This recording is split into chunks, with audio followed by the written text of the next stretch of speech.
I guess I'll start out repeating and kind of saying aye to some of the words that Coach Cooley and Craig mentioned about what a good situation it is, and how happy I am to be here at Delta State. It's great having the personnel, the staff, the support that we have here is amazing. Um, I just came from a staff meeting getting ready for practice today, and I told my guys, I said, when I had staff meetings last year before practice, I was talking to myself, which maybe I do a little bit too much anyway. But so that but it is great being in a place where things are done the right way, and having the personnel to do things that way is really special. So it's a good thing to be here. We're looking forward. I'm not sure how ready we are for what's coming ahead, but we are. I think we're at a point where we're not going to get better until we get out there and bang our heads on the wall a little bit and play some of these teams that we have sitting in front of us. And the early schedule is tough. Of course, we kind of open. We've got an exhibition game. It's a little weird. It's something that's happening in college athletics now. For us at Southern Miss tomorrow night, it's an exhibition game. For them, it's a real game. So their whole approach is going to be a lot different, although we better be ready to approach it that way, or it could be a long night for us, because obviously for them, everything that's happening tomorrow night is counting. It's kind of a thing that's been happening in college athletics over the past 5 to 10 years. Not wild about it, honestly. We have some teams that come in and play us. Some of the NAIs that we play don't count that game, so their approach is different. But it's happening. It's a part of what happens now in college athletics. So you just try to make the most of it. For us, we had a couple, like Craig, we had a couple of scrimmages the past 2 weeks, and they were good. It was a good experience. You get, like I said, you get to a point where you've got to start playing somebody else. You get tired of banging the same heads every day in practice, and we're at that point right now. We're not going to get any better until we start playing people. But Southern Miss obviously will be a big test right out of the gate. But then Florida Southern, is a traditional national power, regional power. They won the national championship 3 or 4 years ago. So that's not the easiest first game to have official as coach at Delta State. But again, we're going to find some things out this weekend. I hope not all bad, but I think we're as ready as we're going to be right now, and I'm looking forward to getting it started. So you're picked 7th to finish, and we were talking about this off the camera, but you did receive one first-place vote. What do you think it is about your team that coach saw about you guys? Well, first, I've already put out an all-points bulletin trying to find out. I've got my workers out trying to figure out who it is that picked us first. I've got a lot of friends in this league, and some of them have good senses of humor. So, not taking anything away from us, but you just don't pick a team that's got virtually nobody returning. I mean, we've got two scholarship players coming back, one that played significant minutes.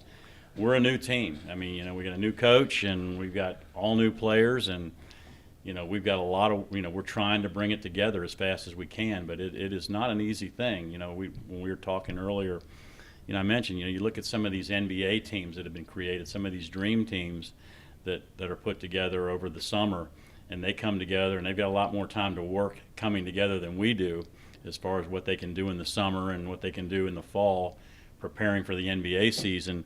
And more times than not, those NBA dream teams, it takes a year to 2 before they really gel. It takes a while to build the kind of chemistry that you need, and I think especially offensively. I think it does take more time to prepare a team offensively. Defense, I've always felt like is about how hard you want to.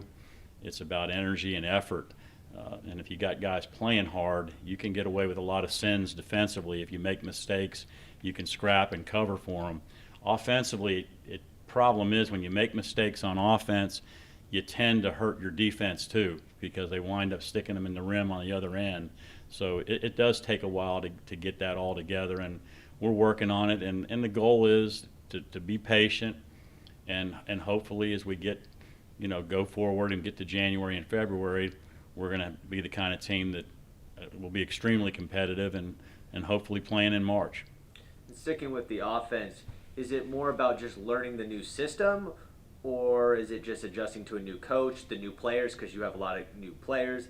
What part of that offense is it? It's everything, but and then the fact that with me and with what I've been running for the last 15 years of the Princeton stuff, that takes even more time. It's not an easy system to teach. I'd forgotten how hard it is. I've been spoiled the last 13, 14 years that I've always had 7 or 8 players returning that knew what we were doing, and then you'd have 2 or 3 new guys that you could kind of put in with the veterans, and the veterans could help bring the freshmen along. In a sense, we're all freshmen right now. Everybody, and like I said, I've forgotten how difficult that first year was about 2005 when I put it in at Christian Brothers. It takes time, and I have to remind myself, and I remind them, days when things kind of are going off the rails. We got to be patient. We got to be patient with each other, patient with ourselves, and it will come in time. When you look at the players on this team, the way they work, their work ethics, talk about that a little bit, and just what it's been like coaching this pretty much brand new team. Overall, I'm really pleased. That's another thing, talking about the support staff and what we have here at Delta State. Our strength, the whole strength crew that we have, we've been working in the mornings, a couple mornings a week. And the one thing I found myself thinking, number one, we had like 3 strength coaches working with 3 5-man groups, and I'm watching the guys kind of from the side. I'm not really involved with that, but I'm watching. And I said, usually when you go to the weight room or you go to anything, when you're watching drills, what have you, you can always pick out 1 or 2 guys that you think, he's not working very hard. And I felt like, again, for 6:30 in the morning, I felt like all of our guys were giving really good effort. So I feel positive about that. I like the personnel. I like the people that we have. The thing that I've said several times to the team and others when talking about it, I think the pieces of the puzzle are there. We're just trying to figure out how to fit them together. Craig's a jigsaw puzzle expert. I may need to get him to help me some. We're trying to put them things together, and it does. It takes time. And again, I'm saying that a lot because I'm trying to remind myself, because there's going to be nights when, I'm going to be wanting to bang my head on a wall too, because when it goes bad, it goes bad, and you don't want to be embarrassed. You want to win, and but again, you do have to be patient with it and work to get better as we move forward. Any of the guys in practice, which ones, is there anybody in particular that's kind of really been head and shoulders above everyone else? Well, not really. I think we've got 2 or 3. We've got several that have really performed well that we kind of expected to. Our point guard, Anderson McCoy has really proven to be a leader. A transfer from UAB. He's come in. We only have 2 seniors. You're talking about captains earlier. It's pretty much a kind of a done thing with our team. It kind of goes without saying when you've only got 2 seniors on the roster. One's a returner. That we are looking for those guys. Cam Burkett, they played quality minutes and actually is a good fit. His game is a good fit for Princeton because he can step out and shoot it as a 5-man. So, those 2 guys as seniors, I think, have given us good leadership. And again, those are guys that you want to set the tempo as far as the work ethic and practice and stuff. So I've been pleased with both of them. It is the most unknown you've had going into a season for quite a while. Just even when you started at Christian Brothers, going back to Bethel, just the most unknown you've had. No doubt.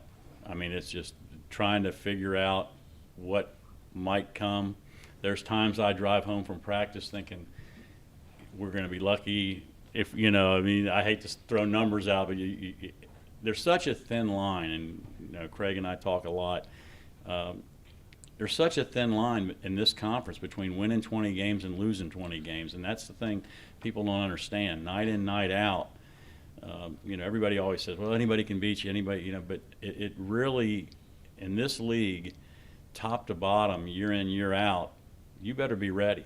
I remember a few years ago when Delta won the league, the regular season league, and the last day of the regular season, I think West Florida was on the bottom and came in here and beat Delta. They were the last place team on the road, the last day of the regular senior day. And they came in here, and we were all, I mean, I remember because it was shocking, but again, it made the point that we've all said. You better be ready to play.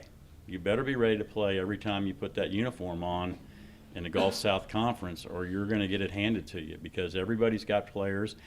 Everybody's got coaches that are, you know, watching film and preparing for games. So if you don't come ready, you're going to get it handed to you. Okay, good. Thank you. Thank you.